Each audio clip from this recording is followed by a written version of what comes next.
Steve Harrison, the trial lawyer by profession, well known to the Bay Ridge community for his years of public service, which includes chairmanship of Community Board 10, 2000-2003.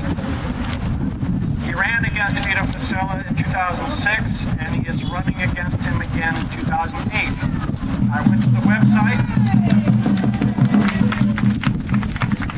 I went online last night, and what was important to me is in at least two different places when I saw what Steve Harrison stands for, a swift end to the war in Iraq was at the top of the list, and that's what counts for me, Steve Harrison.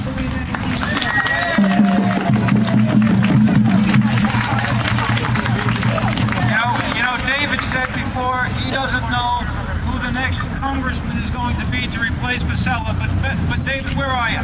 David, where are you? All right? Your next congressman hears you, David. I'm telling you, he's hearing you today, and he's hearing everybody here.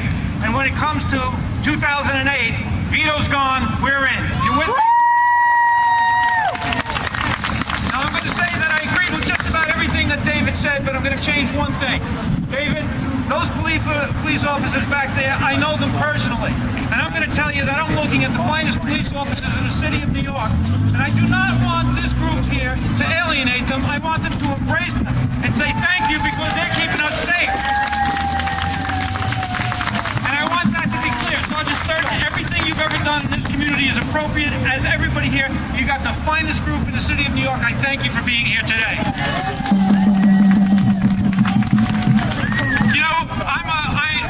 I know there were some people who said at the beginning, they said, Steve, I'm going to tell you right now, with respect to coming here today, we're going to bring the people from Staten Island here. This isn't one district. That's Staten Island and Brooklyn separated by water and by a bridge that costs $9. This is one district, and this is one of the most important things that we can do is put our political clout together on both sides of this bridge and bring it together. Peace Action Staten Island, thank you for being here. I appreciate it very, very much. I'm over there in Staten Island all the time with you, and it's very good to see you over here with us. Now, I'm a politician, and when I was given the request to speak here today, I was shown a flyer, and this flyer showed, a few weeks ago, it was in color, and it was one of those that was an extremely provocative flyer showing our troops, what appeared to be our troops, over in Iraq. And they had three people that were from Iraq that had their hands up, and I looked at it and I said, gee, I'm a politician. Do I want to be associated with this picture? And the answer is, I started thinking about it, and I called people about it, and I asked people about it, and I said to myself, I'm being too timid, because what I'm looking at there was a picture of war. And there is no good picture of war unless we were going to put the Andrews sister on it, right? The pictures must be shown, and people must understand what war is about. It is about death, and it is about destruction.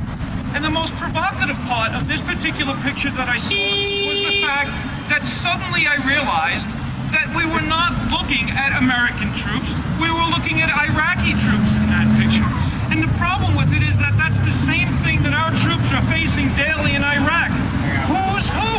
Who's the enemy? How do we win this war? When people say we're going to win, if you ever want to stop a conservative Republican, ask him a simple question. How do we win?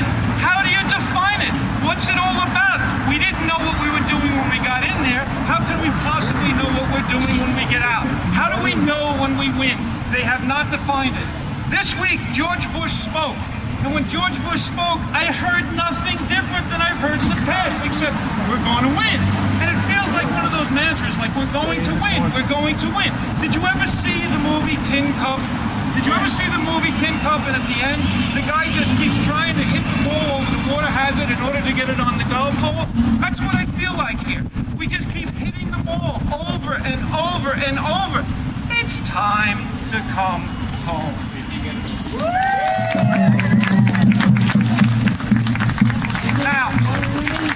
Now what's very... We gotta come home. We've gotta come home. And the question, and here's what it comes down to, right? I want to talk about our troops that are over there. We must honor our troops We do support our troops.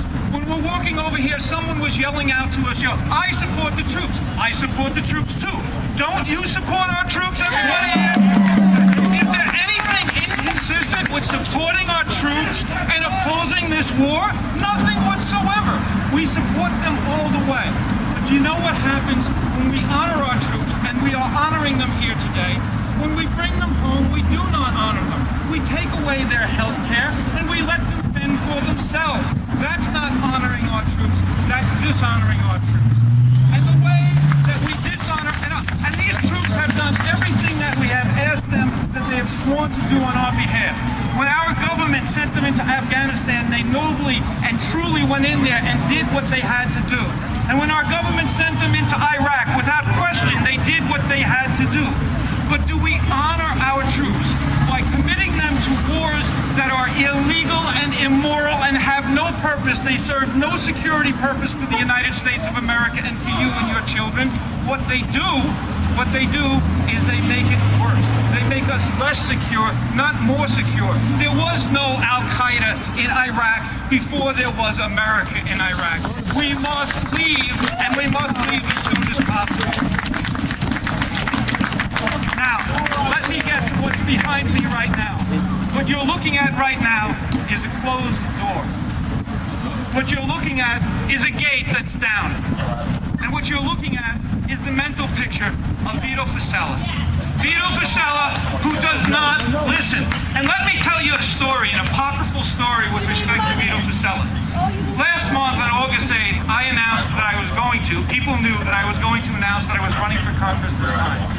And when I made that announcement, I said that we would be making a formal speech, and that formal speech would be made on August 8th. On August 8th in the afternoon, they asked Vito Fossella's spokesperson what he felt, and he said, well, he says, it's the same old stuff. He said, Steve's out there, and he's just, he's a person that's just strident, and he gave a full comment on the speech. There's only one problem. It was the day that the tornado hit Bay Ridge, and I had not given the speech yet. That's because Vito Fossella does not listen. He makes up his mind before he listens to his constituents. And I only ask this of Vito Fossella between now and November of next year. Vito, listen. We are still your constituents. We are still the people that you represent. You have the obligation to open that door and to listen to what we have to say. Thank you. Out of Iraq now. Thank you.